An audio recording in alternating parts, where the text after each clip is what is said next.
Bundan keyin hozir ko'p bemorlar ishlashyapti.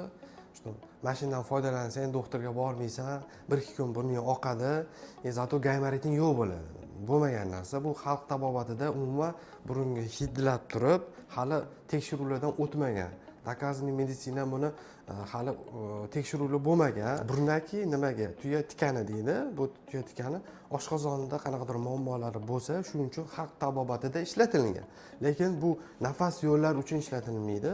Chunki bir xillar uchun to'g'ri, bu nima bo'lishi mumkin? Burnaki men hilladimda, lekin burundan rosa sliz ajralyapti. O'sha shilliq ajralgani hisobiga gaymaritim yo'q bo'lyapti deydi. To'g'ri, mukosilярный clearance degan narsa bor. Biz ham o'sha gaymaritni ichamiz. Nima ichamiz? Masalan, sinopret, mukaltin, har xil dorilarni ichamiz. Nega? Sinopret o'sha shilliq qavatni burundagi gaymaritdagi gamma pazuxani hamma pazuxalarda mukosilярный clearance bo'ladi. Shu mukosilярный clearance harakatini tezlashtiradi. O'shaning hisobiga burnaki ham shu mukosilярный clearance tezlashtirgan hisobiga burundagi shilliq qavatni ko'p ishlab chiqaradi. Shilliq qavatda o'sha ko'p ishlab chiqarilgan hisobiga burundagi yiring bo'lsa, yiring chiqib ketadi. Lekin kimdirlarda bu katta reaksiya berishi mumkin. Yuzlar qizarib, aksirishdan qolmaydi, boshlar og'rib, o'zini boshqacha his qilib, anafilaktik shoklarga ham tushishi mumkin.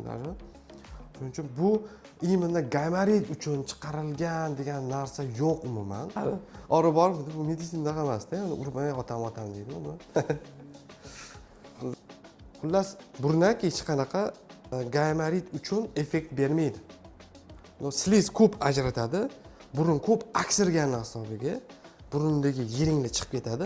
Bo'ldi, men gaymaritdan xalos bo'ldim. Bo'lmagan gap. MCKT qilish kerak birinchi o'rinda. Gaymarit bo'tdimi o'zim yo'qmi?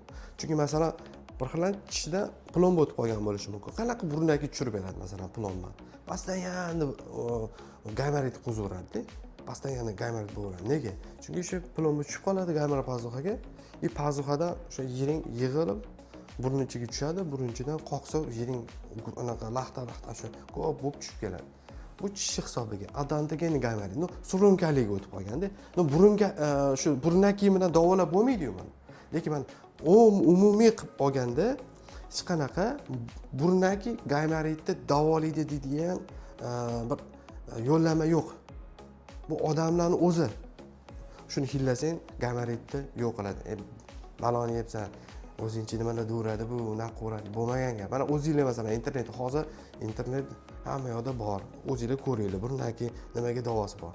Shuni qarab tekshirsa bo'ladi.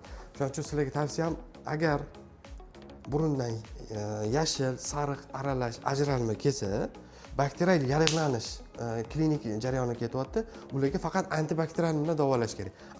Gaymaritni faqat yiringli protsess bo'ladigan bo'lsa, sariq, yashil aralash ajralma burundan oqadigan bo'lsa, oqmadi. Faqat antibiotik bilan davolash kerak bo'ladi uni. Tushunasizlar? Agar burundagi faqat o'sha endi boshlanish davri bo'lsa, katarali bo'ladigan bo'lsa, bunda faqat o'sha tuzli suv, o'sha antioksidant, har xil immunomodulyator dorilar bilan chiqib ketishi mumkin.